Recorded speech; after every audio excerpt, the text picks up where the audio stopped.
Good morning. Today we're focusing on Genesis chapter 11, verses 1 through 9, the account of the Tower of Babel.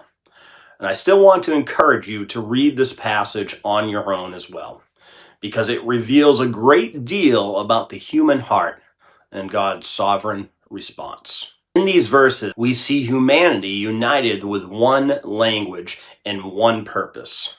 But sadly, that purpose is not to glorify God.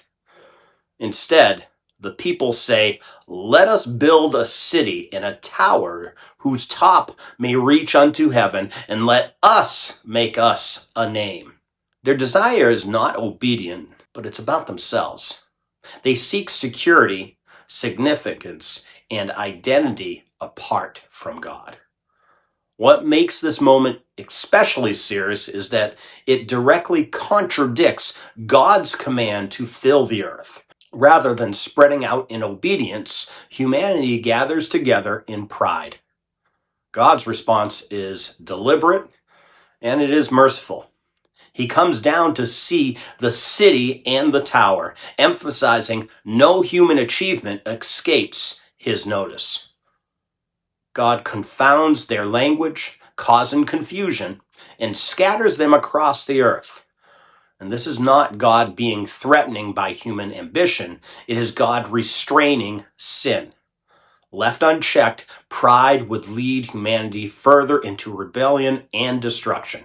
By confusing their language, God disrupts their self-centered plans and accomplishments.